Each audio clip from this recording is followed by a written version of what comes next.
Hello, everyone, and welcome back to the Surprise Jab Podcast. I'm your host, Zach Ruger, surprising you with new topics every single week and jabbing you with your daily dose of UFC. And as we all know, UFC has come to an end for the year of 2024.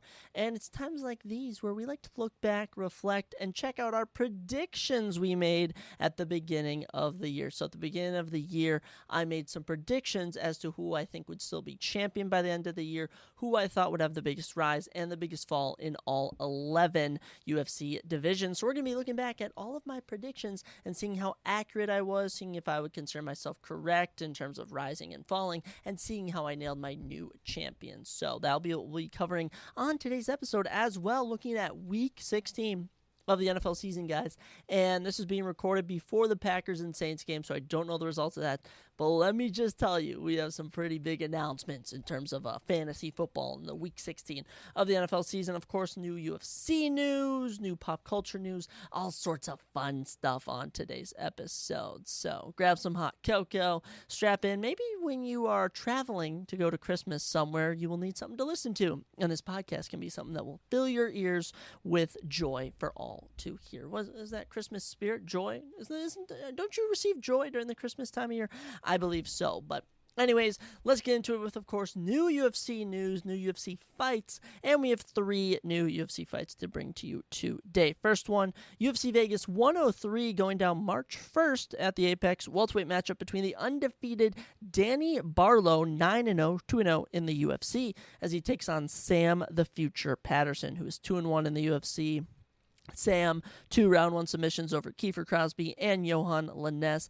Danny Barlow, knockouts of Josh Quinlan and Nikolai Vertikhinov. I mean, he has been on a roll since he joined, undefeated still. Both of these guys are young up-and-comers, hungry for a victory, and this will be an interesting matchup. You know, grappler and Sam Patterson, all wins by submission. Knockouts for Danny Barlow, all wins by knockout, so we'll see which style prevails, but if it's up to me, my money's on Danny Barlow. And actually, I think he liked one of my messages under a tweet about his fight. He liked it, and I followed him on Twitter. So, Danny, if you find this podcast one day, just know I love you. After that, probably the biggest announcement that we have, the main event for UFC Vegas 103, of course, on that March 1st card, flyweight action between the number 1 ranked flyweight Brandon Royval and the number 6 ranked, he just fought Manel Starboy Cape. That's right, Manel Cape already back in action, getting a number 1 contender fight, getting a main event. I love to see it. Truly, I love to see it. And for Brandon Royval, you know, so far since losing to Pantoja for a second time, he will be in his 3rd straight main event. And he's beaten Brandon Moreno. He's beaten Tatsuro Taira. I do want to add those have both been by split decision. Okay, I thought he won both fights, but both by split decision. If he wins this, the winner of this is getting the next title shot. It's just about all but confirmed. So this will be a real telling of who will be next up for Alexander Pantoja. Brandon Royval in the Tatsuro Taira fight, it was really striking versus grappling. In the Brandon Moreno win, it was, essentially Brandon Moreno not looking himself. He looked himself in the Muriel Bazzi fight. Against Brandon Royval, though, he just didn't look himself. For Manel Cape, on this win streak, knocking out Bruno Silva was the highlight, I'd say, of everything that we've seen from him. And also, he holds a win over Kaya Sakura. He knocked out Kaya Sakura, the man who Alexander Pantoja just beat. This should be exciting. I'm riding with Manel Cape. No hate to Brandon Royval. That's just what I'm going with. And in the best update you could possibly get, UFC Vegas 103 in the middleweight division, Cody Brundage takes on Julian Marquez. And you may ask yourself, Zach, how are either of these guys in the UFC? Honestly, I have no answer, but just simple luck. They must just be lucky folks. Cody Brundage, 10-6 professionally, 4-5 in the UFC. I have no idea how he's still here. Truly have no idea how he's still here. For Julian Marquez, 9-5 professionally, 3-4 in the UFC. 3-4 in the UFC. It was ridiculous. I don't know how either of these men are still in the UFC, but someone's going to win, someone's going to lose, and the loser, without a doubt, I can 100% guarantee, unless they both knock each other out, which I think could be a possibility, is being cut from the UFC.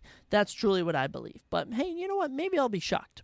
Maybe this will be fight of the night or something. But really the main news you need to know, UFC Vegas 103, Brandon Royval, Manel Cape, and actually a good fight. An actual really good fight. The main shame, I would say, is the fact that it is not in front of a crowd. Not having a crowd is what's really going to damper this fight. But other than that, going to be a good fight. Some other news around the MMA world. Former UFC fighter Matus Mendonca suffered a fractured penis in BJJ training. He says that he'll never train without a cup again after surgery will now sideline him for 2 months. How do you fracture your penis? That is frightening. I don't even want to picture it. I don't even want to think about it. Fracturing a penis probably has to be one of the most painful things someone could experience, and I hate it. I don't want to think about it. And some non-UFC news in the boxing world, Alexander Usyk defeated Tyson Fury for a second straight time in a close, unanimous decision. He now holds, and I quote you, these are all the belts he holds: the WBA Cruiserweight Championship, the WBC Cruiserweight Championship, the IBF Cruiserweight Championship, the WBO Cruiserweight Championship, the Ring Cruiserweight Championship, the WBA Heavyweight Championship, the WBC Heavyweight Championship, the IBF Heavyweight Championship, WBO Heavyweight Championship, and of course the WWE Championship. No, I'm just kidding. This man has so many belts. This is one of my main issues with boxing, is they just have belts for just about everything. Just about everything. It is utterly ridiculous. But good for him. Good for him. A big fan of his compared to Tyson Fury. And Tyson Fury was just, he was just not a positive person. He's still claiming that he didn't win. He was like, the judges gifted him a Christmas gift. And you know how Usyk responded? You know what? This is a Christmas gift. Thank you, God. Thank you, my coaches. Thank you, my family. Usyk is such a great person. Tyson Fury, you know what? I'm kind of over him. Kind of over Tyson Fury. Personally, I think I could do without him. But yeah, that's all the new UFC news that we really have. That was a kind of big boxing matchup. But these boxing matchups, they go 12 rounds. It gets kind of boring for me. 5-round main events in the UFC. If they're, not as entertaining as others, those can feel like a chore to watch sometimes. I kid you not. But I'm sure we're going to be getting a boatload of new UFC matchups coming at us. Dan has some big things planned for 2025, and I am excited. I'll tell you what else I'm excited for, and that is to always get new updates on things going on in the pop culture world, courtesy of Discussing Film. And, every week, 10 new things. Every episode, I should better say, 10 new things from pop culture. Number 1, Harrison Ford got into a motion capture suit and did stunts for Captain America: Brave New World. He was all in that morning. He said, at one point, I needed him landing and thought we can have the stunt guy do it. He's like, no, I'll do it. He said it about a dozen times, the director said. Pretty crazy. Harrison Ford's 70 years old, been to all the white parties, all the Diddy parties, all the sex rituals in Hollywood, and he's like, you know what, I just want to experience some stunt action. That is right. I don't trust any of these Hollywood actors. I'll tell you something that makes me suspicious. Coming in at number 2, Denzel Washington has been baptized and received his minister's license. He is now Minister Denzel Washington. It really makes me question, can you be in Hollywood and be a good person? I don't know. But Denzel Washington really making me question that. Really making me think that he is a good person. I like to hope so. But hey, he's a minister now, so if you want to get married, you can hire Denzel Washington. Number 3, Mickey Gracie explains why they chose a CGI monkey to play Robbie Williams in his biopic Better Man. He said, I think you feel more for an animal suffering than you do a human. There's nothing glamorous about a monkey doing cocaine. It's actually a bit sad and uncomfortable. Yeah, that whole movie looks utterly ridiculous, that we have this pop star named Robbie Williams who's making the entire movie about himself, and he's decided to do a CGI monkey to play himself. It is so weird, and I really don't have an interest in seeing it, so I'm just going to leave it there. Number 4, Melissa Fumero says they've played with the idea of a Brooklyn Nine-Nine revival, but doesn't think it'll ever happen. She says, I don't think we could ever do it, though without Andre, so I don't know that would happen. But yeah, of course, Captain Holt was Andre, sadly passed away. Tragic stuff, man. Illness, disease, terrible stuff. But Brooklyn Nine-Nine, always funny. Whenever I see clips, I always remind myself, I got to finish that show, but I probably will never get around to it. Number 5, what are we at? New look at Mason Thames and Nico Parker in the live-action How to Train Your Dragon remake. Looks like they're hiding under something in the, I want to say, dragon pit when they're training. I got to rewatch all the old animated How to Train Your Dragon movies because those are some of my favorite freaking movies. So good. And you best bet I'm going to be in the theater watching the live-action How to Train Your Dragon. I'm excited for it. Number 6, Mufasa the Lion King opened to $35 million domestically. The 2019 remake opened to $191 million domestically in comparison. I mean, it's because no one wants to see prequels. Prequels are just so boring. And we didn't need a Mufasa the Lion King. We honestly didn't. There was no demand. There wasn't a market for it. Yet the studio still thought, hey, this will make some money. And as of right now, it hasn't even made, I think, a quarter. I think a fifth, a sixth of what the other one made. Very interesting. Number seven. I'm trying to think. Where's some good ones here? Number 7. Tom Hanks, Paul Rudd, Tina Fey, Scarlett Johansson, Emma Stone, Alec Baldwin, Kristen Wiig, John Mulaney, Jimmy Fallon, and Melissa McCarthy all appeared on SNL tonight to welcome Martin Short to the Five Timers Club. We'd like to present you with the Five Timers jacket in exactly your size, a woman small, they said. I can already tell. All of these people's names were on a list for the Diddy party. You don't even have to ask me twice. They're all in with the elites. They're all in with the bad guys. You got to be careful of them. You really got to be careful of them. And it's just really suspicious. They're always just throwing it in our faces.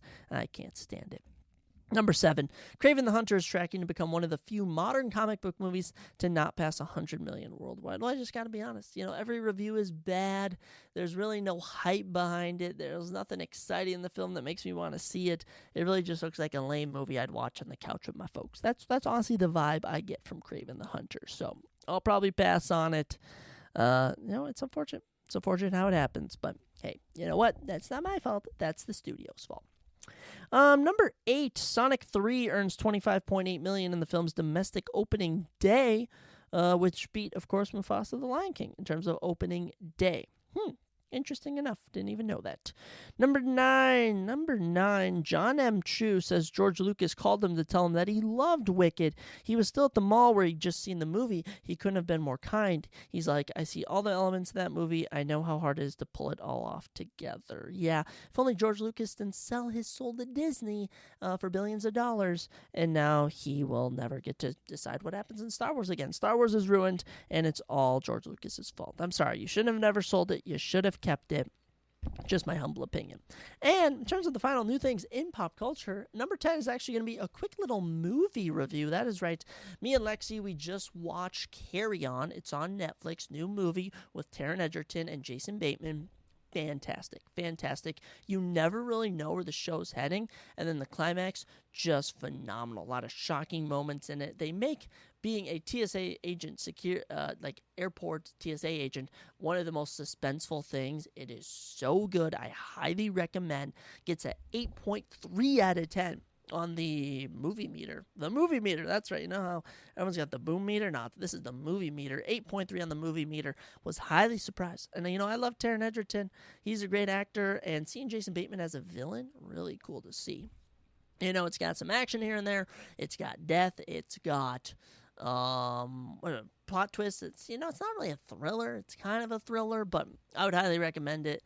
Right out now on Netflix. Give it a look. So those are your top new things in the pop culture world. We're waiting for new movies to come out here and there. And before you know it, we are going to be doing a top 10 movies I saw in 2024. The newest movies that I saw, which, I don't think I'm going to see Gladiator 2 before the buzzer, but I would probably consider that if I did end up seeing it. But that's all we got for pop culture. But now let's do a little Week 16 NFL recap. And let me tell you, good games.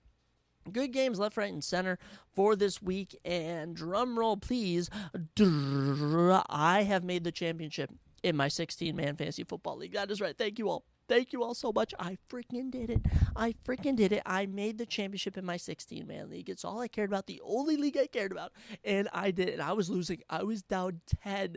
And then Brock Bowers and Brian Thomas Jr. decided to go off in the endings of their matchup. Oh my gosh, I was so happy.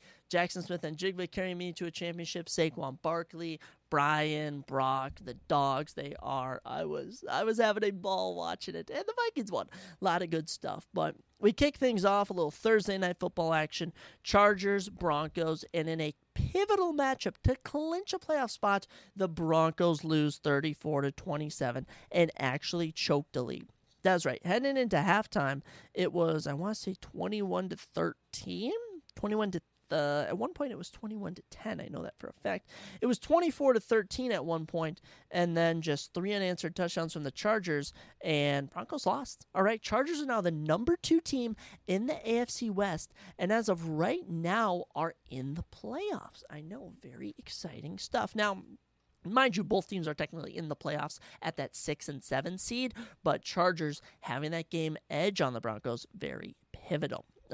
Top fantasy performances, Bo Nix came in, 21 fantasy points. Javonte Williams had 12. Kicker Will Lutz had 12. For the Chargers, Justin Herbert, 22. Gus Edwards, 20. Ladd McConkey, 14.7. Interesting stuff all around. Bo Nix, 263 yards and 2 touchdowns, leading the team. One of the better rookie quarterbacks we've seen in this draft. Estime, the running back, actually had the most rushing attempts and yards with 48. Very interesting. Cortland Sutton, 5 catches, 50 yards. Javonte Williams, 7 catches in the backfield for 29 yards. But it's Vele and Burton, who caught touchdown passes. Good for them.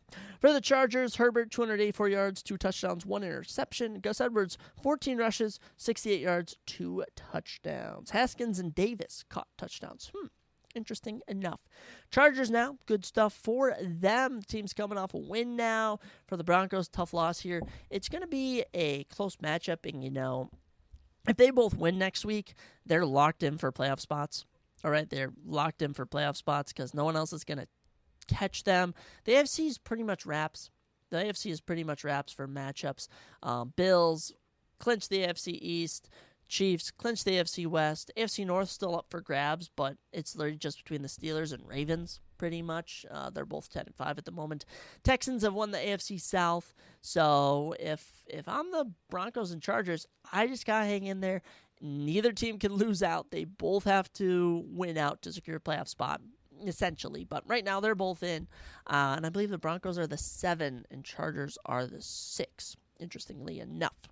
After that, we got a little fun action. How about a little Saturday football in the NFL? That is right, Chiefs and Texans.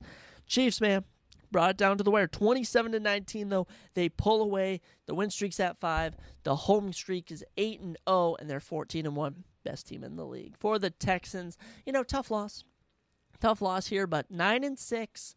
4-4 on the road. You've done much better at home. Luckily, the Colts, Jaguars, and Titans all suck, so don't fear too much. They're definitely going to be in at that 4 seed. I mean, it's almost locked in that they're going to be the 4 seed, but, good stuff for the Texans.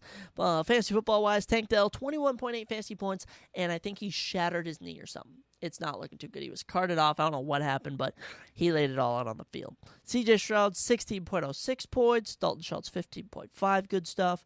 For the Chiefs, Patrick Williams, 23.7. Xavier Worthy, 20.5. And Kareem Hunt, 15.9. Y'all thought he was going to stop after Pacheco came back? Heck to the no.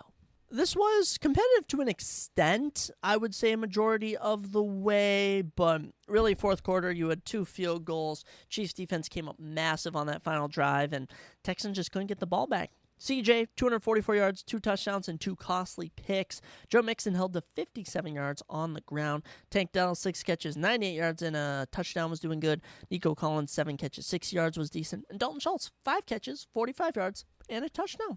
Very impressive stuff. I think his was about a 10-yarder, but nonetheless, still good. Patty the Batty, 260 yards for Mahomes, 1 touchdown. Kareem Hunt, a touchdown. Mahomes, a touchdown. Pacheco, 9 rushes, only 26 yards. Xavier Worthy, 7 catches, 65 yards, and a touchdown. Hopkins had a couple catches. Kelsey, a couple catches. But really, it's a team effort with the Chiefs. It's really a team effort. Every single week, they are tough to beat. All right, they're tough to beat. The only team to beat them, the Bills. And I could see that being the AFC Conference Championship matchup, which would be absolute cinema. I live for it. After that, we had a little 3:30 game to wrap up Saturday, and it was the Steelers taking on the Ravens, and the Ravens were not going down this time. That's right. They get their revenge, win 34-17, and right now, they are also 10-5. The Ravens and Steelers both have clinched playoff spots, are tied for the lead in the AFC North, both 10-5. Steelers are currently listed above them at the moment. So Steelers are currently in that 3 spot, Ravens at the 5, but that could easily flip-flop. Okay, Ravens, 452 points, one of, if not the best offenses in the league. Fantasy football-wise, Steelers 15.38, win streaks now at 2 losses, and Russell Wilson, that was his fantasy football total. Warren, 14.2, Calvin Austin III, 10.5, Pickens out. You don't got Deontay Johnson anymore. You don't got, I don't even know who else is, who even else is a Steelers, who else is a Steelers wide receiver now that I'm thinking about it? Warren Williams, you got Freiermuth, Van Jefferson, Cordell Patterson. You got no one to throw to. On the opposite end, for the Ravens, Derrick Henry, 20 fantasy points. Lamar, 20. And Zay Flowers with a beautiful 15.3 fantasy points. Despite not getting a single touchdown, he was still getting it done. Russell, 217 yards, 2 touchdowns, and a pick. Warren, 48 yards on the ground. Wide receiver-wise, Cordell Patterson and Pruitt, the tight end, caught a touchdown. That was about it. Calvin Austin at third, 4 catches, 65 yards, the leader. Lamar, 207 yards, 3 touchdowns, and a pick. That won't help the MVP odds. Can't lie. Can't be throwing picks. Derrick Henry, 162 yards, ran all over this team. Zay Flowers, 5 catches, 100 yards, and he even had a little rush for 3 yards. Mark Andrews catches a touchdown. Isaiah Likely catches a touchdown. And Rashad Bateman catches a touchdown. Mind you, that was Rashad's only catch, and it was a deep ball touchdown. I think it was like 40-yarder or something. Rashad's always catching those deep ball touchdowns. Ravens and Steelers, it's going to be close. Rest of the way, Steelers play the Chiefs and Bengals. I don't want to jot those down as immediate losses, but those are certainly tough matchups. Chiefs is definitely probably going to be an L, but, I would consider that Bengals game pretty close. For the Ravens, Texans, and Browns, I would consider that a lighter schedule. If it's up to me, I'm going to give the Ravens the AFC North, but we'll have to see. Getting into NFL Sunday, which actually I'm recording this at 11:30 at night, so this just happened. Everything all fresh in my mind. Rams and Jets got us going at noon. Rams win 19-9, and oh man, the Jets are just so bad. Jets are so bad. 4-11 now. They're a rough team. On the other end, the Rams are now the leaders in the NFC West, hold a game lead over the Seahawks, 4-game win streak. What's going on in LA? How about it? I love it. Kyren Williams, 19.9 fantasy points. Puka Nacua, 13.6. The only team players that came alive. Tyler Higbee, 8.1, caught a touchdown, but, not too impactful. For the Jets, Devontae Adams, 19.8. Breece Hall, 14. And Aaron Rodgers, 12.54. Game started off, end of the first quarter, Devontae Adams catches a touchdown pass. Then Anderson Carls misses the extra point. Kyren Williams would punch in a touchdown in the second quarter. Anders would kick a field goal to end the first half and then proceed to do nothing the rest of the game. That is right. 13 points in the final quarter for this Rams team, but the Jets didn't even show up in the second half. None whatsoever. For LA, Stafford, 110 yards, touchdown and pick, mediocre. Kyren Williams, 122 yards and a touchdown. Beautiful. Puka, 8 catches, 56 yards. Cooper, 3 catches, 24 yards. The weather was not good in New York, so I do think that impacted everyone's play. Nonetheless, we don't look at the weather when we look at the stats. We only look at the stats. For the Jets, Rodgers, 256 yards and a touchdown. Decent stat line. Breece Hall, only 52 yards. Devontae, 7 catches, 68 yards and touchdown. Garrett Wilson, 6 catches, 54 yards. I don't know what to do with this Jets team. They're going to get a good draft pick next year. I'd take a quarterback if I were them. It's looking abysmal. For the Rams, though, Seahawks, Cardinals, both losing. 49ers have also lost. 49ers cannot win the NFC West now. They're actually going to miss the playoffs in crazy fashion. Cardinals are probably going to miss the playoffs. They would need a crazy scenario. Cardinals, I think, might be fully out. It's down to Seahawks and Rams now, if I'm not mistaken. But good stuff for the Rams. Got to cheer you on, unless I'm playing Cooper Kupp then. I don't know for sure if I'm playing any Rams players, but we'll have to be sure. I know I'm playing Garrett Wilson in fantasy football in my 16-man league, so Garrett Wilson, you get a thumbs down. Sorry, man. Eagles and Commanders, definitely the most shocking game of the week. For starters, Jalen Hurts going out with a concussion in the first freaking quarter. I thought I was doomed in my fantasy football league, but he managed to hang in there, managed to be a dog for me. I love you for that. Thank you so much to Saquon Barkley for carrying the team on your back. 27 fantasy points. Come on. Impressive. A.J. Brown, 23.7. Jake Elliott, the kicker, 18. But for the Commanders, talk about a 36-33 victory to upset the 10-game win streak of the Eagles. And, Commanders, they can still win the NFC East. You'd be surprised. Jane Daniels, 34.42 fantasy points. Rookie of the year. It's game over. And Brian Thomas Jr., Brock Bowers, I love you. I love you both so much. It's wraps. Zacchaeus, I don't even know. What is Zacchaeus' first name? Olamide Zacchaeus. Multiple touchdowns from him. Absolutely balling. 24 fantasy points. And Scary Terry, 17. Number 5 wide receiver in fantasy football. This game is absolutely wild. I thought the Eagles had completely locked down. Not only did Jake Elliott give the Eagles a 3-point lead Okay, actually, no, it was 28-33. He gave him a 5-point lead, but then Jane Daniels threw a pick. They then get the ball back under a minute left. He leads a game-winning drive, and with 6 seconds left, connects for not only the touchdown, but the 2-point conversion. Insane. Utterly insane. I'll tell you what else was insane. Saquon Barkley ripped off a 68-yard touchdown. That was a crazy moment. Multiple touchdowns from Saquon today. This was probably one of the better games of the week. Kenny Pickett stepping in for Jalen, 143 yards, touchdown pick. Did what he had to, but Saquon, 150 yards, 2 touchdowns, put the team on his back. Only men to catch passes. Kenneth Gainwell had 1 catch in the backfield. A.J. Brown, 8 catches. Devontae Smith, 6 catches. A.J. caught touchdown. Crazy stuff. For the Commanders, Jane Daniels, 258 yards, 5 touchdowns. 2 picks, but 1 was tipped. I'll say 1 was tipped. It wasn't fully his fault. Brian Robinson Jr., 10 rushes, 24 yards, 2 fumbles. He was awful. Jaden Daniels, 9 rushes, 81 yards. Led the team there. Zacchaeus, the wide receiver, 5 catches, 2 of which were touchdowns. Scary Terry, 5 catches, 1 of which was a touchdown. This was just Jaden Daniels showing us all how damn good he is. The biggest steal of the draft at quarterback. I'm sorry, Caleb Williams. Step aside. Jaden Daniels is the man. In terms of standings now, Eagles 12-3, a good spot for them to be in still. They've already clinched a playoff spot, and if they win one more game, will win the NFC East. Commanders looking to just make the playoffs, I should better say. And for them to make the playoffs, they really just got to stay in there because, Packers hot on their tail. The Seahawks could technically catch them. Buccaneers or Falcons could technically catch them.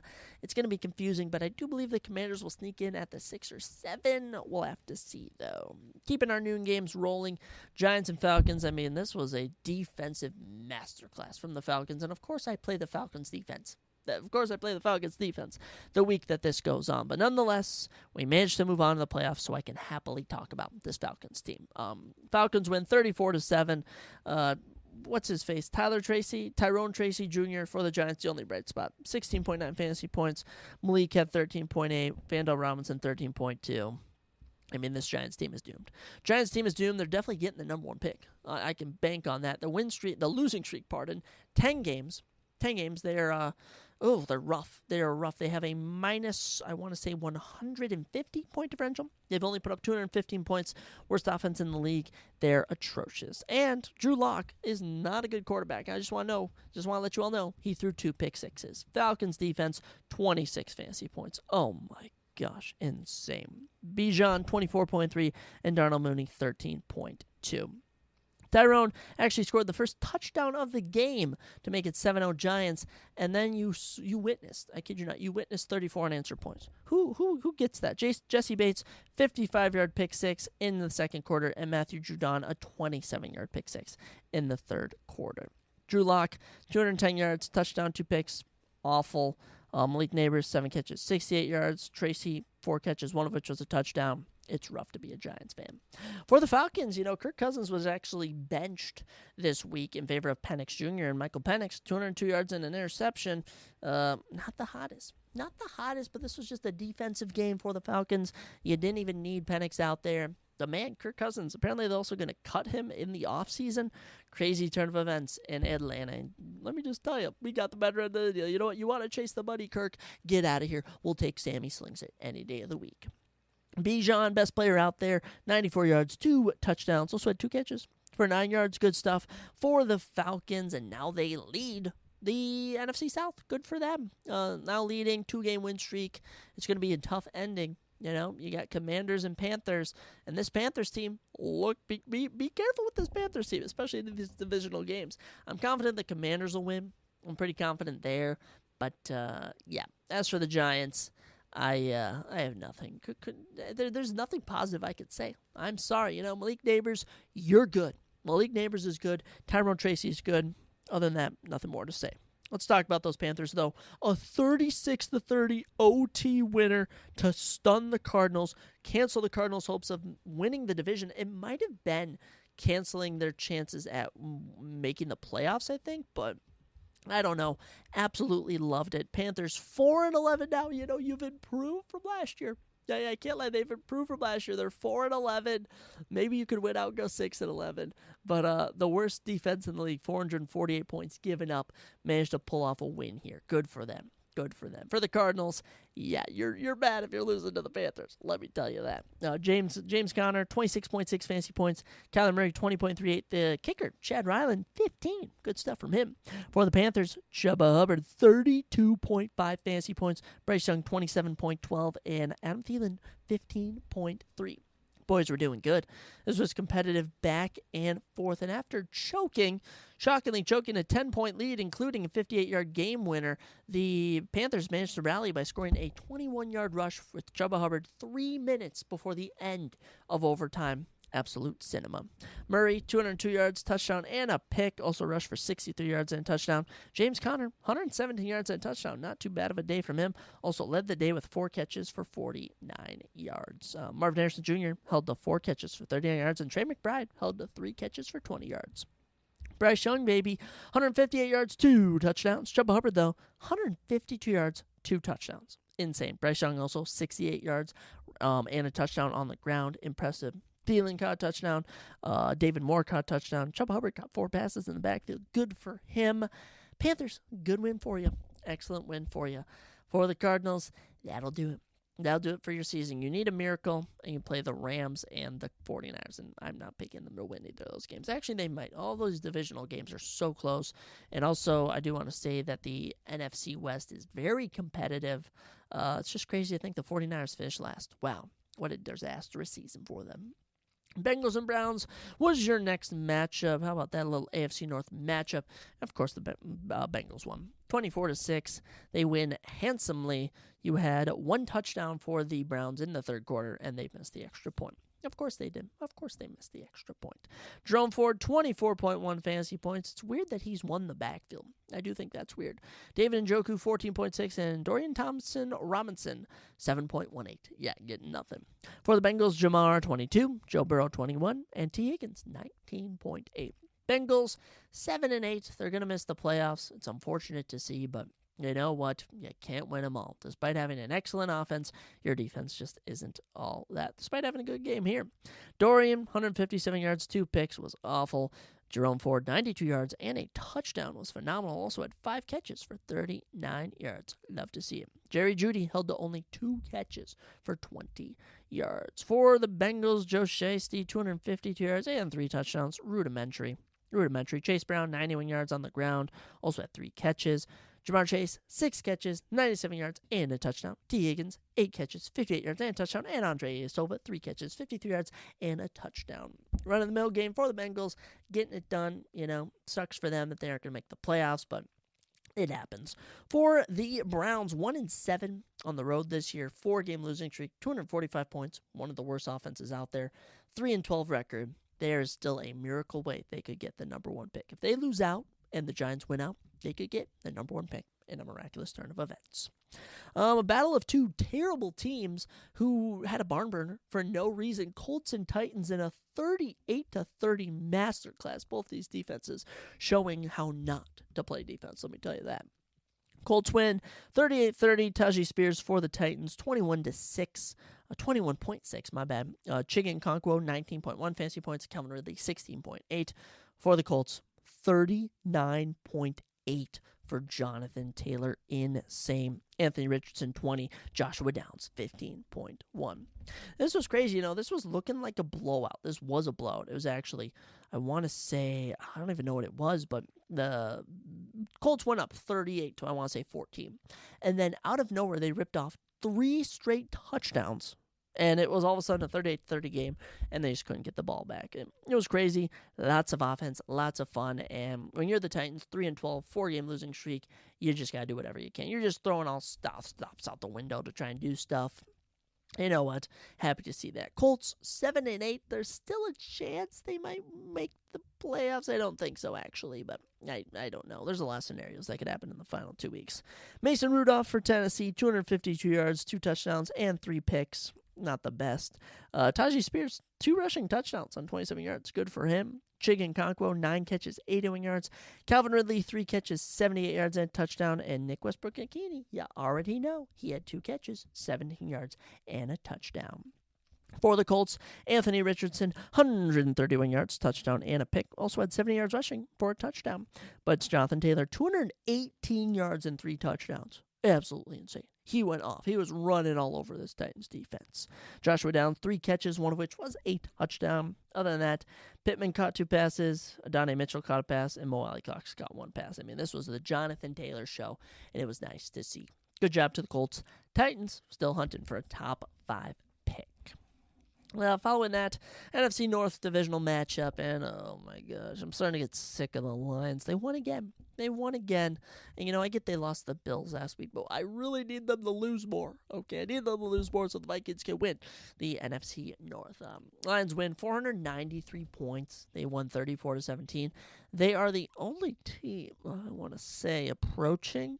I guess the Bills are approaching that 500 mark. Ravens are close, but, this Lions team, 7 points off from a 500-point season. Utterly insane. They're also the plus 193. Plus 193 is utterly insane to me. That has to be wrong. I mean, it's just crazy. 7-0 on the road. This Lions team's nasty. Jamison Williams, 26 fantasy points. Jahmyr Gibbs, 25.4. And Jared Goff, 25.34. Excellent work from them. For the Bears, Keenan Allen, 29. Caleb Williams, 22. DJ Moore, 14. It's just, this Bears offense, they just aren't good, man. They just aren't good. This Bears offense isn't good. And for the defense, they didn't do too bad of a job, but the Lions offense is just impossible to stop. They're running trick plays, throwing deep balls, and they have no answer in Chicago. They really have no answer. The losing streak is at 9. It is rough to be a Bears fan. Luckily, I'm not. Lions 13-2, still lead the NFC North. They are the best team in the NFC, but the Vikings hot on their tail. For the Lions, Jared Goff, 336 yards and 3 touchdowns. Jahmyr on the ground, 109 yards and a touchdown. Jamison Williams, 5 catches, 143 yards and a touchdown, including an outrageous 82-yard touchdown catch. Are you freaking kidding me? That was crazy. Amon-Ra, 6 catches, 70 yards and a touchdown. Efficient, as always. Actually, Sam Laporta caught a touchdown as well. Good for Sammy boy. For the Bears, Caleb, 334 yards and 2 touchdowns. I mean, he honestly looked good.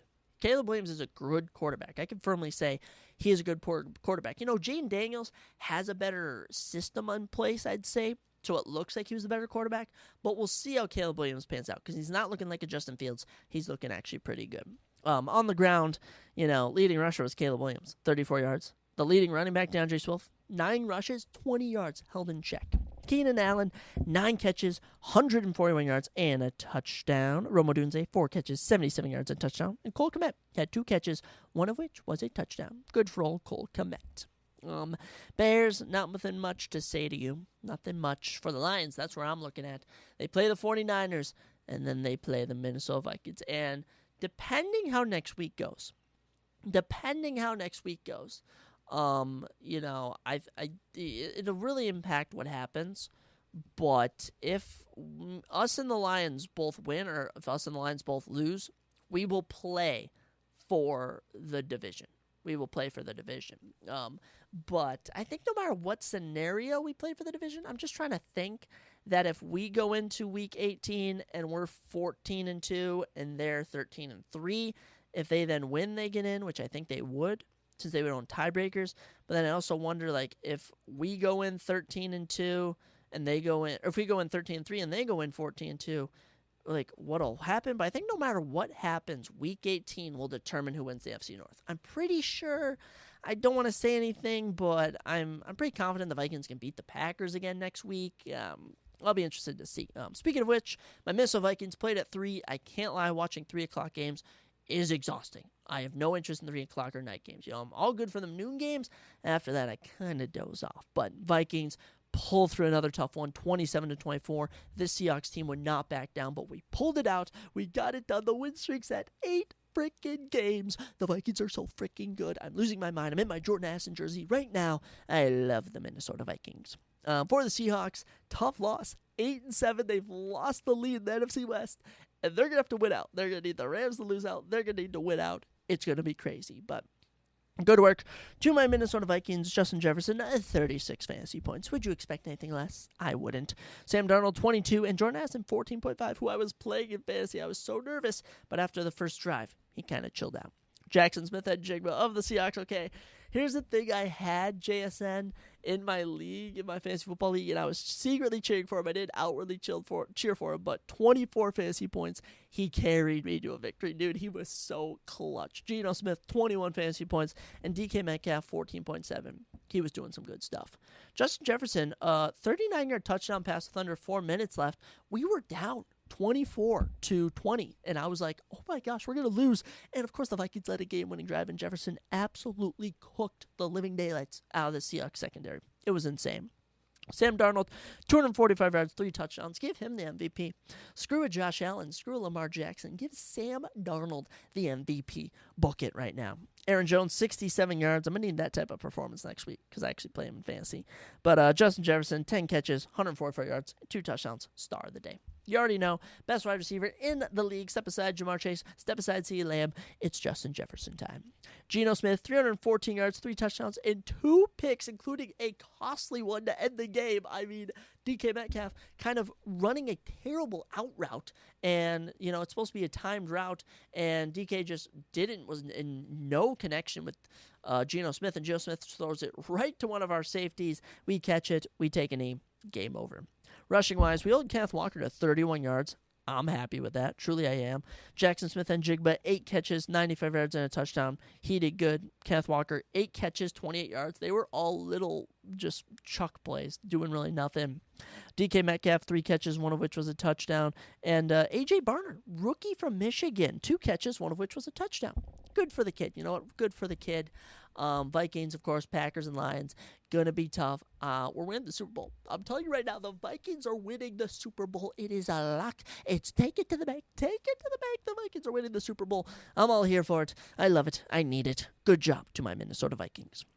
Another 3:30 matchup. Bills, Patriots. Bills escape a close one. I mean, holy cow. 14 rip to start the game. Luckily, the Patriots absolutely suck. Bills hold on 24-21 to get it done. I don't know, what is his name? Kashawn Boat, the wide receiver, 20 fantasy points for the Patriots. Drake May, 17. Hunter Henry, 13.9. Good job to Hunter Henry, helping me win in my other league. I'm going to the championship against my boy Josh. Josh has a super team. I might get blown out, but you know what? We're the little injury that could. We came into the playoffs as the 6th seed, barely crept in, and now we're in the championship. I know ball. For the Bills, James Cook, 27.6, going a ballistic. Buffalo D with 12, and Josh Allen, 11.16, taking a step back. But let's be honest, guys. If we add this to his total, over his last 3 games, Josh Allen has over 100 total fantasy points. That's unheard of. In a 3-game span, over 100 fantasy points. Round of applause for Josh Allen. He's phenomenal. Like I said, game started off 14 rip before James Cook got a touchdown in the second quarter, a 46-yard run. After that, a 10-0 third quarter made the game all evened up. Taron Johnson would then get a fumble recovery in the end zone to get a touchdown for the Bills. Hunter Henry would catch a pass in the end of the fourth quarter, but they just couldn't get the ball back, and the Bills hold on to get a victory. Bills now 12-3, 469 points put up. They're also 7-0 at home this season. 2-game win streak, good for them. For the Patriots, 3-12, 5-game losing streak. They suck. Patriots absolutely suck. Drake May, 261 yards, 2 touchdowns and a pick. Not too bad. Ramondre Stevenson, 60 yards and a touchdown. Not too bad. Kashawn Boat, 5 catches, 95 yards and a touchdown. Not too bad.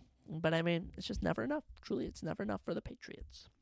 For the Bills, Josh Allen, 154 yards, touchdown and a pick, and only 30 yards rushing. Kind of an off day for Josh Allen, kind of dampening any MVP talk. Him and Lamar not really leading triumphant performances this week, but doing enough to win. That's what you need. James Cook, 11 rushes, 100 yards, and a touchdown. That's right. How much is that? Is that 9.9 yards he averaged or something? Is it 10.1? He did super good. Also had 3 catches for 26 yards and a touchdown. I don't know if the weather was bad in Buffalo. It might have been because the New York Jets game was also bad, so maybe just New York in general. But kind of rough play. Rough playing for both of these teams.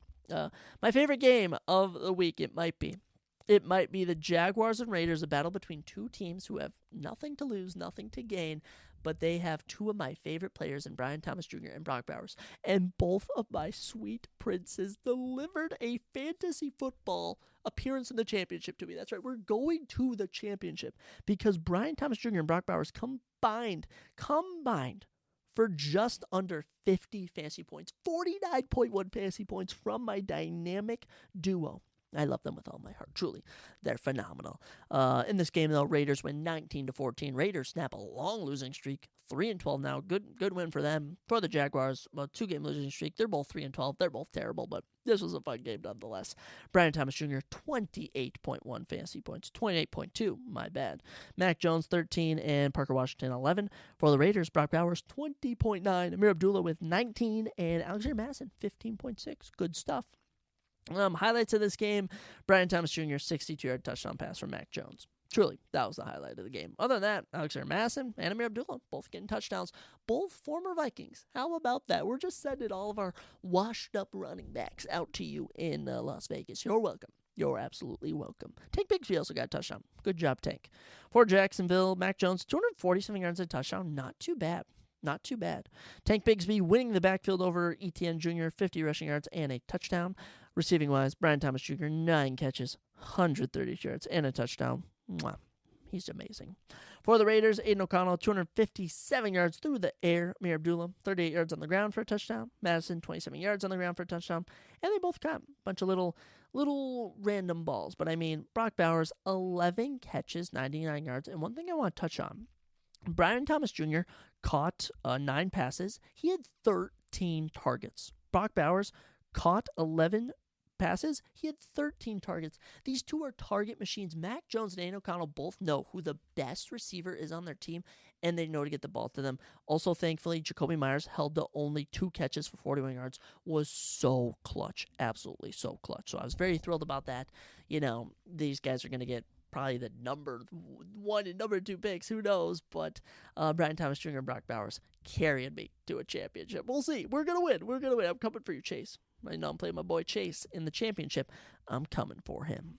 Wrapping up the 3:30 games, 49ers and Dolphins. Dolphins hanging on for a win here. It's just crazy how bad the 49ers are. It truly is. Dolphins 7-8, picking up a nice home win here, getting back in the win column. For the 49ers, 2-game losing streak, 6-9 record. They're not that good this year. They've taken a steady decline with injuries. It's rough to see.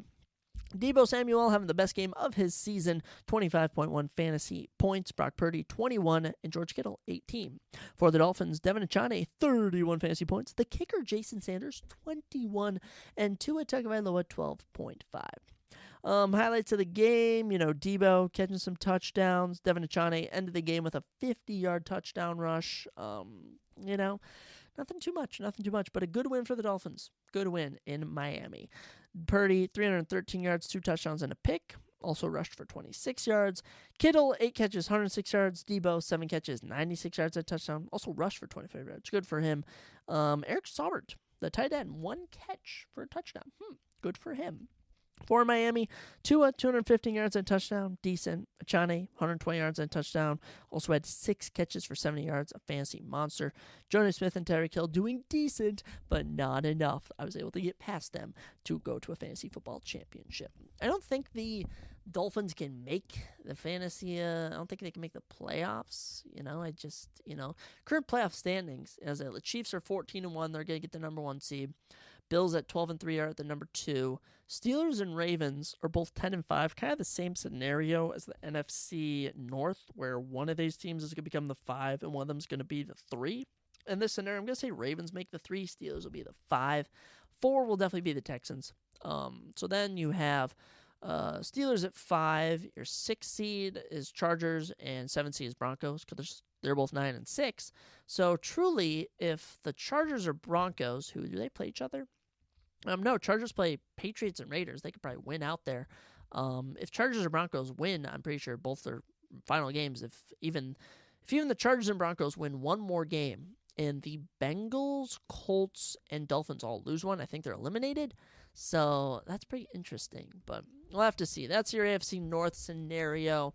But Jets, Patriots, Raiders, Browns, Jaguars, Titans, I can guarantee are all definitely eliminated.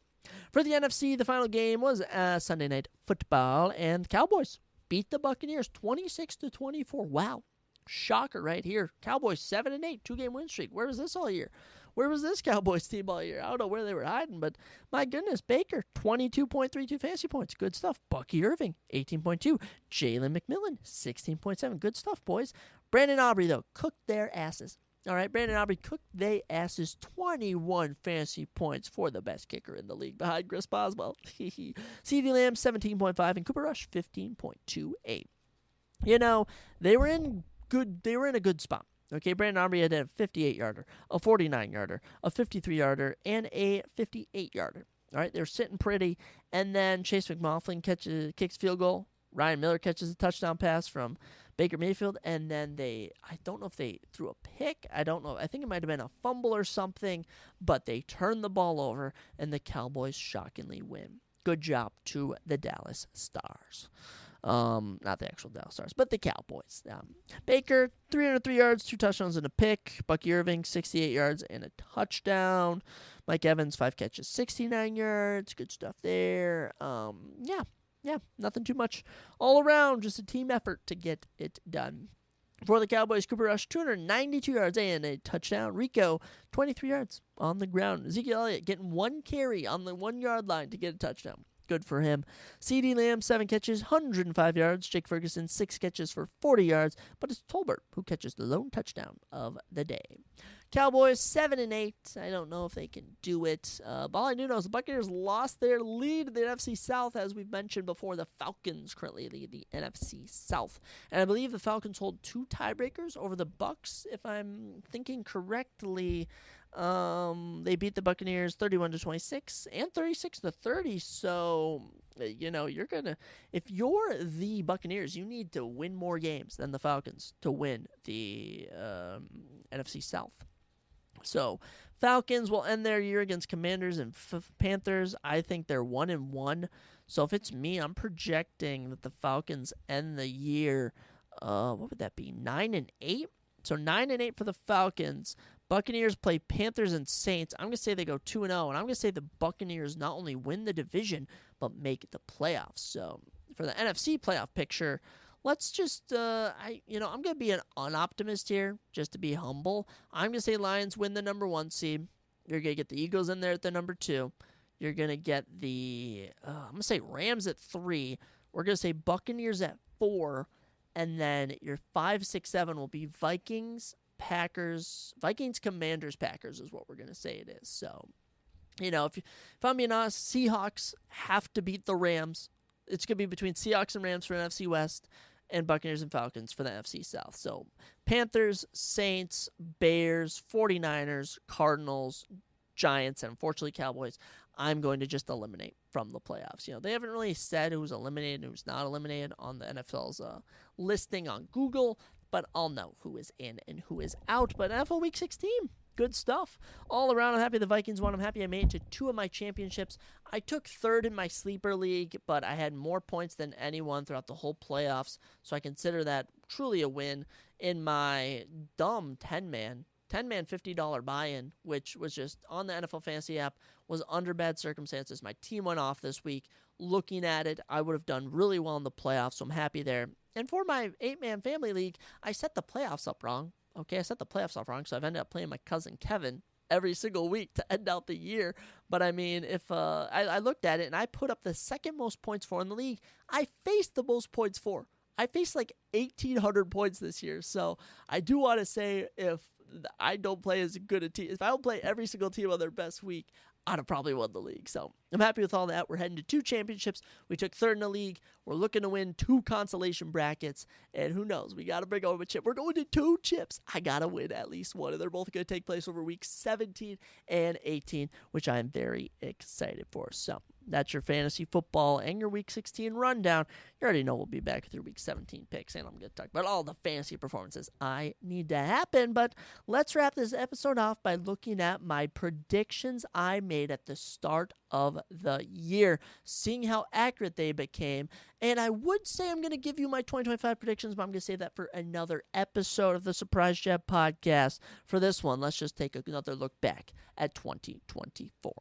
So my criteria I did for the start of 2024 is I went through all 11 divisions and I predicted who would be the champion on December 31st, who would have the biggest rise, and who would have the biggest fall off. So starting off, women's strawweight division, my prediction heading into the year was that Zhang Weili would end the year as still women's strawweight champion. And lo and behold, she did. She had one dominant performance over Zhang Chaonin at UFC 300. And other than that, no other title fights throughout the year. So that one we get correct. Great work. Now, champions are easy.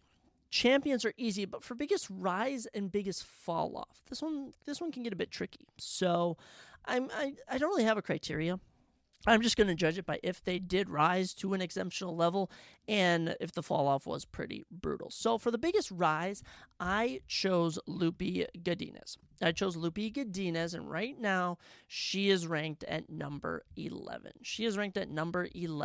But if I'm using my memory correctly, which is pretty good. Throughout the year, she lost to Mackenzie Dern in August. She actually went 0-2. She lost to Virna Jendidova in March. So yeah, Lupi Godinez did not have the biggest rise of the year. So if I was to choose someone who had the biggest rise, because that's something else that will do, it's tough to say. But I'm going to say number 7th ranked Yasmin Lucindo. Yasmin came into the year. She wasn't even ranked. Pick up a win over Karolina Kowalski to become the number 13th ranked women's strawweight, and then beat Marina Rodriguez by split decision to move up to number 7. So Yasmin Lucindo did have the biggest rise of the year. So unfortunately, we got the Lupi Godinez one wrong. For fall off, we said Carla Esparza.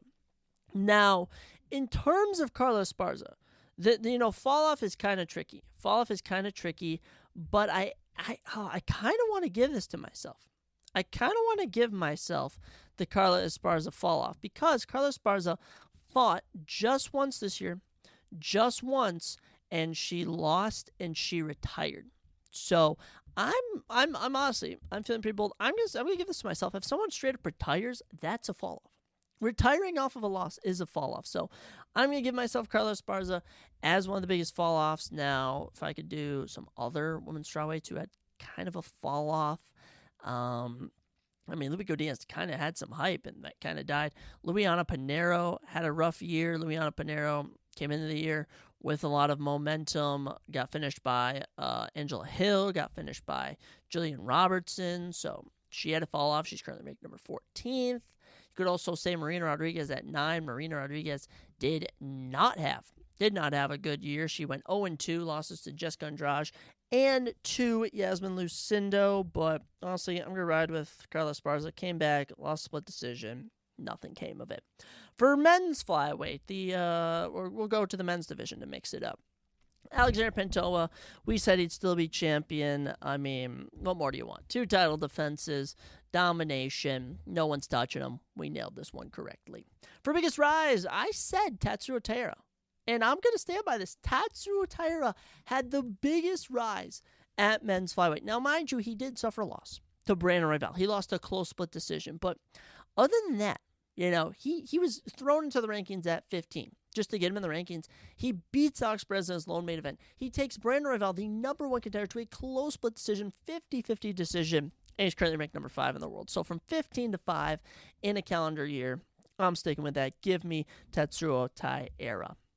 For biggest fall off, this one, I also nailed Matthias Nicolau. Matthias Nicolau, coming into the year, just had one loss, and that loss was to, I want to say, Brandon Royval hit him with a knee, if I'm thinking of this correctly. If I can go back, this would have been, so Matthias Nicolau, coming into the year, didn't have that much momentum, coming off a loss to Brandon Royval, but then gets knocked out cold by Alex Perez, then loses to Asu Almabayev, and then is cut from the UFC. Now, there were some others I had in mind. Muhammad Moikaev got cut from the UFC, so that was kind of a doozy. But Matthias Nicolau, clearly a brutal fall-off. I'm giving myself this, which gives myself a sweep at men's flyweight. Some other biggest risers this year, Charles Johnson went 4-0. He did phenomenal. I would even argue Joshua Van could be thrown on here, even though he lost once. But other than that, 2-1 this year. Steve Erceg breaking onto the scene this year with a knockout. co-main event and a main event, but he did lose twice. So Asumo Bayev jumping into the top 10, but Tatsuro Taira and Matthias Nikalu, I'm standing by those. Men's flyweight, we absolutely nailed our predictions. Jumping to women's flyweight, this one's unfortunate. We came into the year, Alexa Grasso was champion. I thought Erin Blanchfield would beat Manny Fiora and then beat Alexa Grasso. Little did I know, they straight up gave Valentina Shevchenko a rematch. We didn't even see Manny Fiora fight again. We missed on the Erin Blanchfield one. Didn't get that one correctly. And in fact, I think Erin suffered an unfortunate defeat as well. She beat Rose Namajunas. So she lost to Manny Fiora. That's what I was thinking. I was able to beat Rose Namajunas later on at UFC Edmonton. But, unfortunately did not end the year as champion. Valentina Shevchenko did. Wasn't really on my radar. It happens. In terms of biggest rise, I said Karine Silva. Little did I know Karine Silva would get a golden opportunity. Okay, mind you, she was on a, I want to say, 10-fight winning streak before taking on Viviana Rujo. 10-fight winning streak. She had been, 5-0 in the UFC. And she wins round 1 over Viviana Rujo. Looks good. Starts to gas in round 2. Loses round 2. Brutally loses round 3.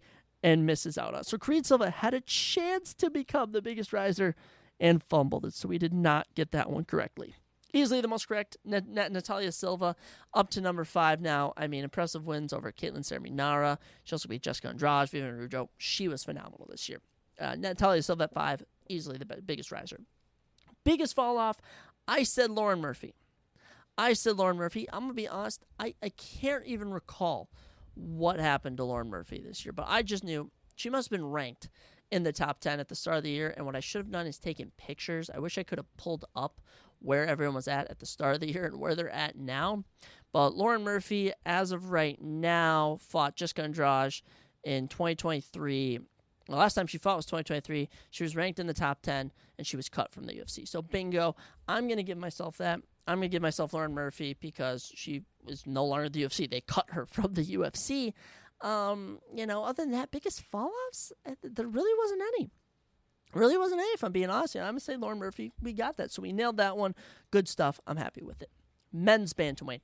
For the next one, I thought Sean was going to retain. So we had Sean O'Malley retaining his championship, being the champion, but little did we know Merab would spoil that party. So we missed on that one. But biggest rise, Umar Nurmagomedov, a huge hit. I had some very impressive biggest risers, and Umar Nurmagomedov is clearly the biggest riser, the most out of everyone on here. He had the biggest rise of the year. He's the number 2 ranked bantamweight in the world. He's getting a title shot in his next appearance. He is utterly phenomenal. Fought against a random Belzat Amakan in March. After that, got a main event against Corey Sandhagen and 50-45'd him. 18-0, undefeated. Insane. Very happy we nailed that one.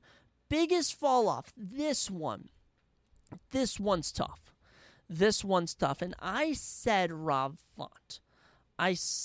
Font going into the year. Now, Rob Font had previously, knocked out Adrian Yanez and, then would go on to lose a main event against Corey Sandhagen and a fight against Davison Figueiredo.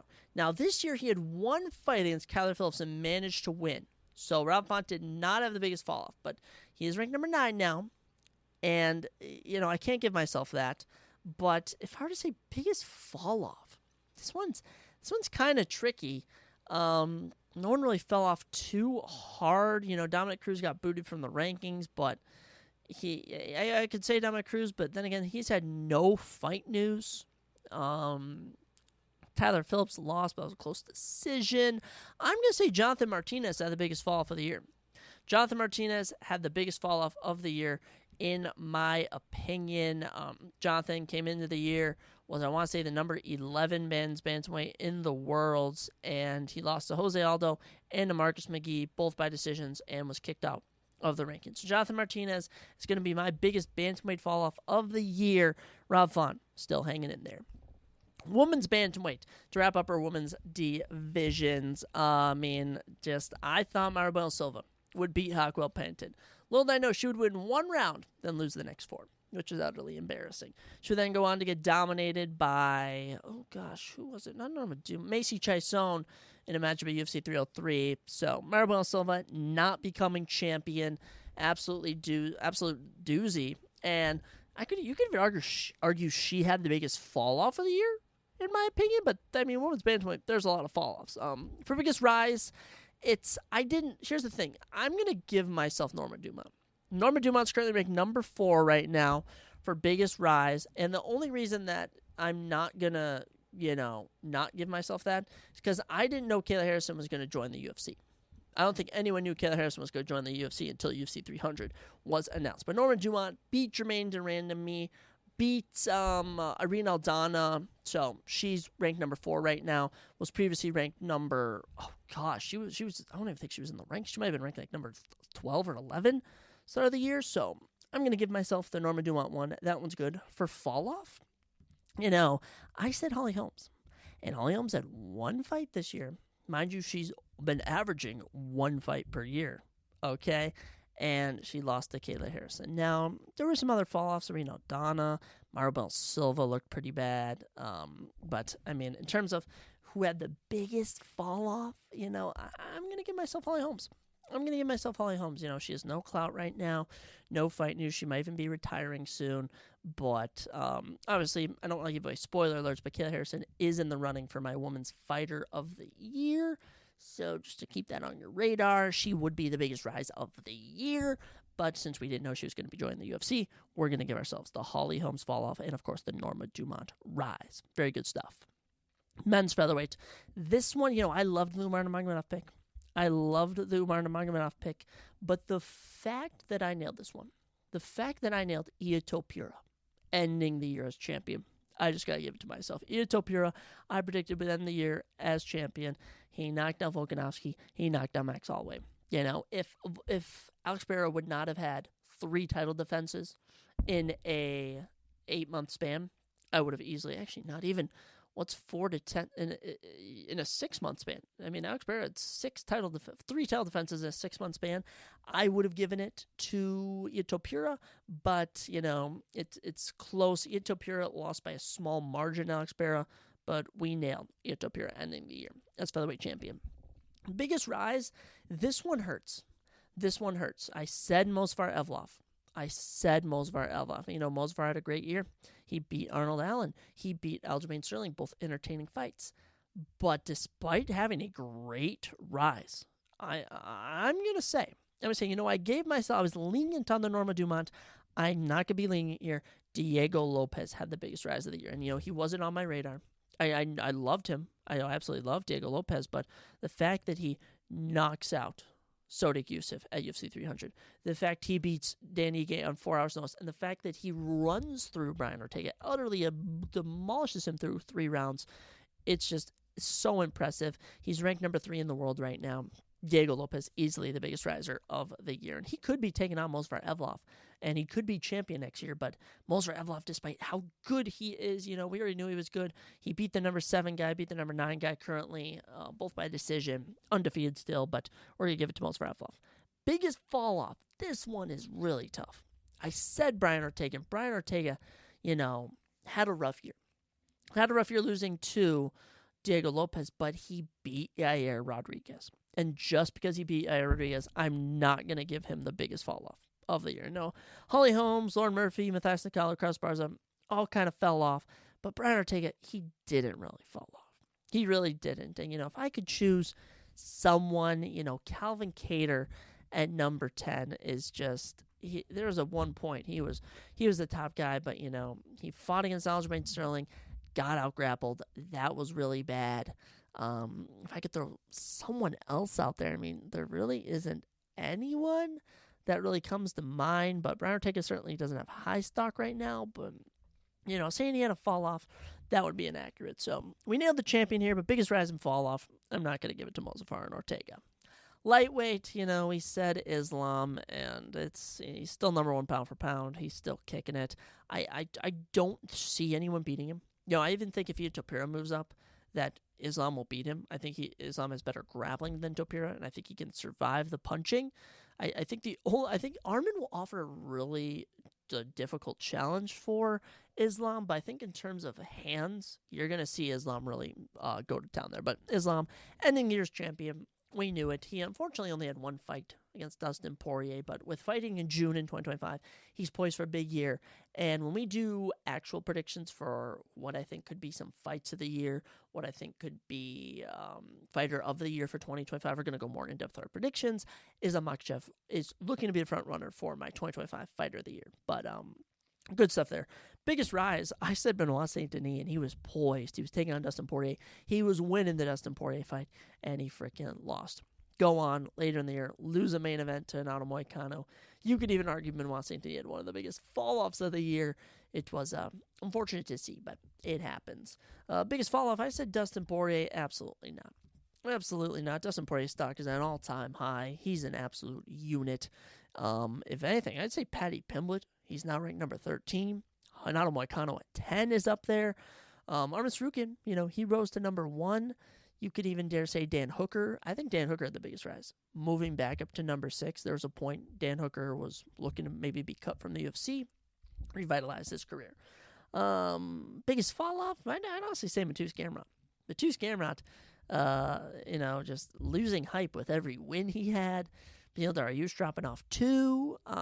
But, in terms of my predictions, Benoit Saint Denis has a rise. Dustin Poirier is a fall-off. You could even move those around. Dustin Poirier's stock is at an all-time high right now. People want him to fight so bad. And for Benoit Saint Denis, he has all the tools. He just happened to take on Dustin Poirier and Renato Moicano. Fighting both those guys at calendar year, no easy task. We're going to get into 2 of the final 4 right here, and they just annoy me so hard. First off, welterweight Shavkat Rakhmonov. This one is so painful. This one's so painful because, I get people are saying like, oh, Bilal's going to beat Shavkat right now, but no, absolutely not. I still believe Shavkat Rakhmonov will become champion. I wrote down in my notes he was currently ranked number 3.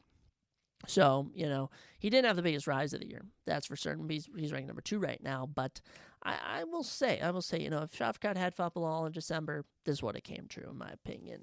But Shavkat, ending the year's champion, just couldn't get a title shot. This is out of my incorrect predictions. Shavkat is just one of the few where he deserved this shot and just was never able to get it. Just wasn't able to get it. For biggest rise, we said Jack Della Maddalena. Easily going to give myself that. We got Sean Brady at 5, but Jack Della Maddalena had an absolute war against Gilbert Burns, and he was poised for big fights with Colby Covington, Kamaru Usman, Leon Edwards. Unfortunately got injured, but JDM, his name's on everyone's radar. His fight against Gilbert Burns, that knockout is one of my favorite comebacks of the year. My comeback of the year is going to be super, super tricky to decide. I'm going to be honest, but I'm very confident this could be up there for my comeback of the year. In terms of fall off, I said Colby Covington. I honestly am going to give myself this. Colby Covington went from being ranked number 5. He's now number 9. No one really is rocking with him. And despite me picking him to beat Joaquin Buckley, just absolutely brutal. Absolutely brutal performance from Colby. His stock is at an all-time low. I don't think anyone wants to see him fight again, and he's far past his prime. But in terms of rising, it's almost impossible to pick one. It truly is. Bilal became champion this year. Sean Brady's ranked 5. Joaquin Buckley went from unranked to number 6. Ian Gary's at 7.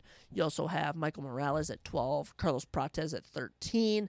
It's almost impossible to choose just one. But Jack Della Maddalena, I'm going to give himself that. Of all the newcomers into the rankings, he's ranked number 4. So I nailed that one. I'm happy with that. The only thing I'm not happy with is that Shavkat didn't get a title shot.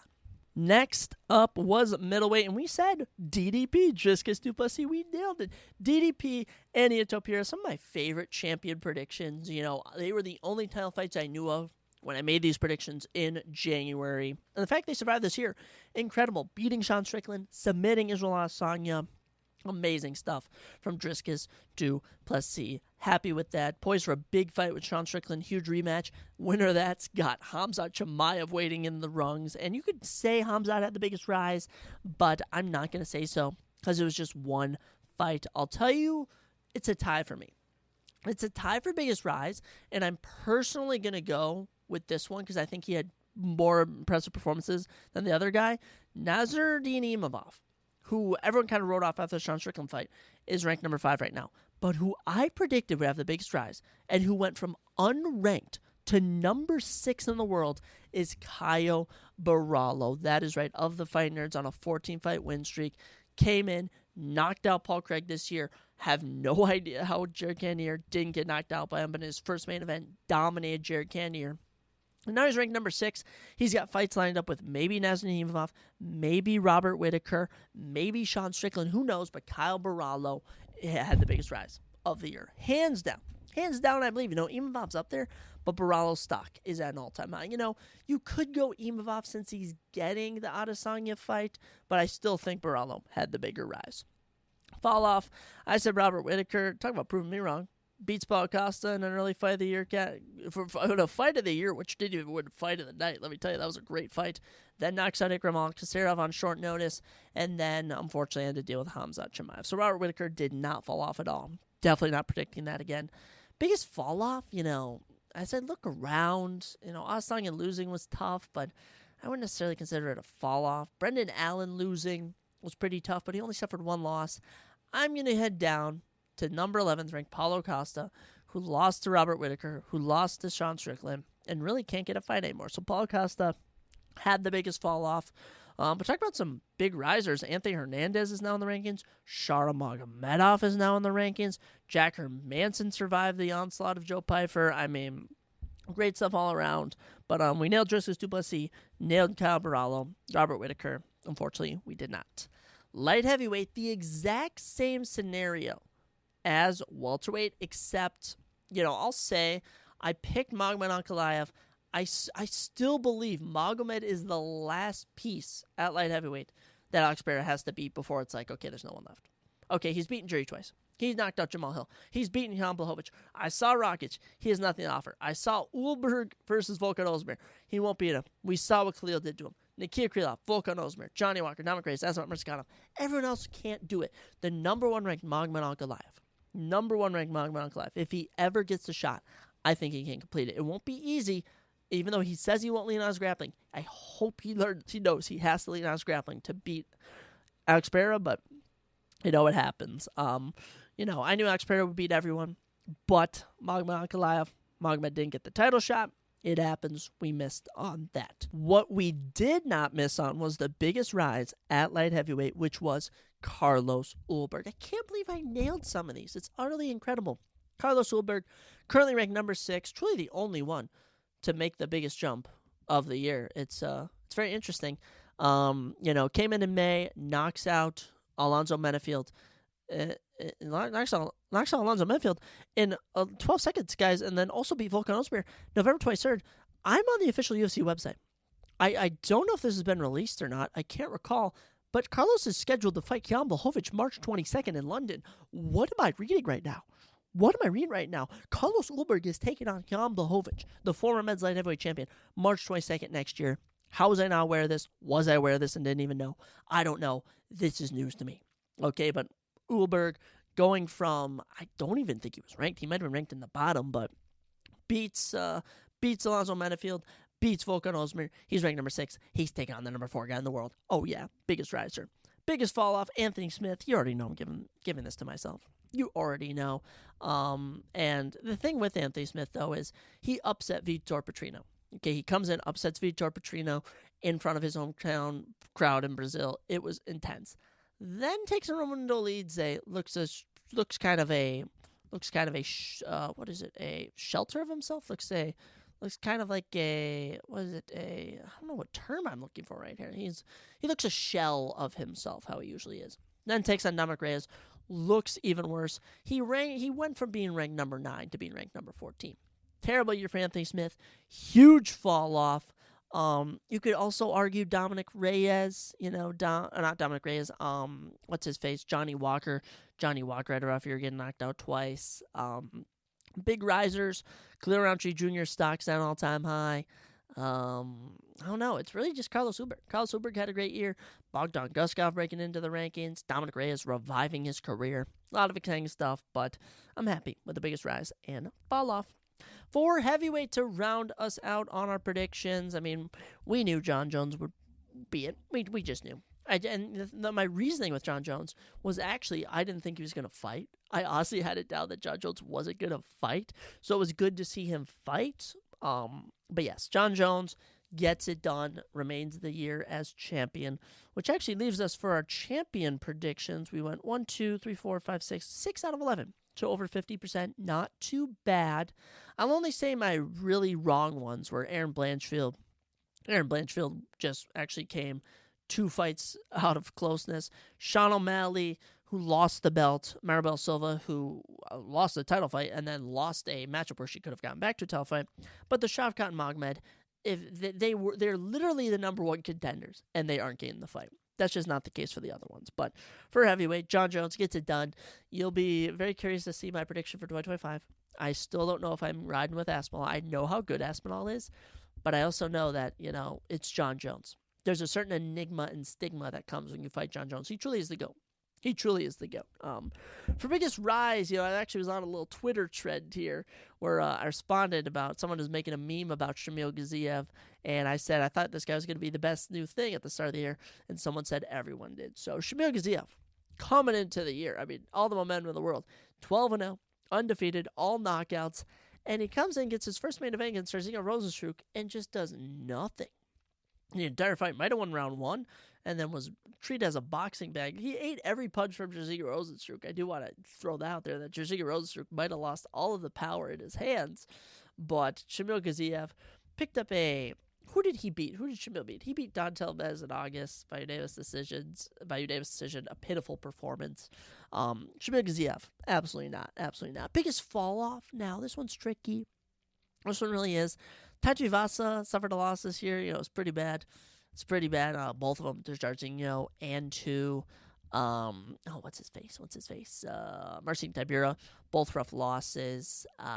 Sergey Spivak kind of having actually Sergey picked up a win, only had 1 loss.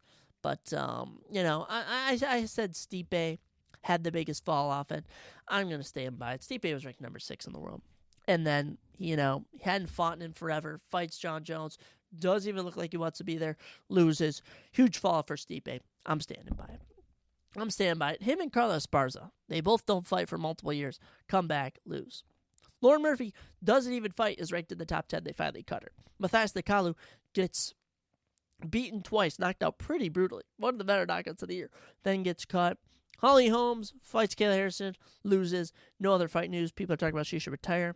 Colby doesn't take a single fight all year. Decides to take a fight against Shoki Buckley. Gets his face absolutely beaten in. Nailed that. Anthony Smith finished beaten twice this year. And then, Stipe Miocic ultimately retiring. So, fall-offs, not too bad. I gave myself 7 of the 11 for fall-offs. And then for rising, I gave myself 6 of the 11. Tatsuro Taira ranked number 5. Umar number 2 and getting a title shot. Norma Dumont ranked number 4. Jack Del Maddalena ranked number 4. Cabral ranked 6. Uber ranked 6. I'm happy with a lot of these. I'm actually excited to make my 2025 predictions. If I could go through real quickly to end it, to pick out one name real quick to keep your eyes on for 2025, like an up-and-comer. For men's flyweight, I'm going to say, if I could only pick one, Asumo Bives at 8, but I'm going to say Joshua Van at 15. Keep your eyes on Joshua Van. For bantamweight, I want you all to be looking out for at bantamweight. I'm gonna say Montel Jackson at 15. He doesn't get a lot of fights. He's only doing about 1 a year. He's a killer when he fights. At featherweight, you already know about Diego Lopez. I feel like people know about Diego Lopez, but you really gotta keep your eyes on him. At lightweight, Joel Alvarez. Joel Alvarez, very underrated. 22 wins, 22 finishes. Watch out for him. For welterweight, it's Carlos Prates. I think Carlos Prates is going to run through this division. I truly do. I think there's something special with Carlos Prates. For men's middleweight, Shara Magomedov. Watch out for that one-eyed bugger. Men's light heavyweight, I'm saying Azamat Murzakanov. People forget about this guy. 14 wins, 10 knockouts. Knocked out Alonzo Menifield this year. Keep your eyes open for him. At men's heavyweight, Mick Parkin is truly the only prospect the UFC has at heavyweight, but also Tom Aspinall, because he might knock out John Jones. You never know. Women's strawweight, Jillian Robertson has completely revitalized her career. She's looking to go on a run. At women's flyweight, Natalia Silva, ranked number 5 right now. She's a killer. And for women's bantamweight, I'm going to say, the same woman we point out, Norma Dumont. She could be getting a title shot. You never know. Guys, thank you so much for joining me. Not too bad. Not too bad on our predictions for 2024. Nailed some champions, nailed some things here and there. But it's always interesting to see my thought process 12 months ahead, I was thinking Shavkat and Magomed would get title shots. They didn't. I was thinking Aaron and Mara will both win their next matchups and become champions. And I honestly didn't even know if Murad was going to get a shot against Sean. And no matter what, I thought Sean was going to end the year's champion. That didn't happen. But the fact that we nailed Tatsuro, Umar, Kyle Brallo, Carl Silberg, and JDM, I'm so happy with that. And the Matthias Nakalu fall off, very underrated in my opinion. So that's what we got for today's episode. A lot of fun stuff the rest of the way. I have so many things to rank, so many things to go over. I am going to be traveling for the Christmas holiday season, so I may post something on Instagram, but there will be no podcast this year because I'm going to be leaving my podcast equipment at home. I'm just going to look to be more present with my family this Christmas, which is what I encourage you all to do. As always, friends, good ones, loved ones even. Oh my, I love you all. Everyone, I'll catch you next time on the Surprise Jab Podcast.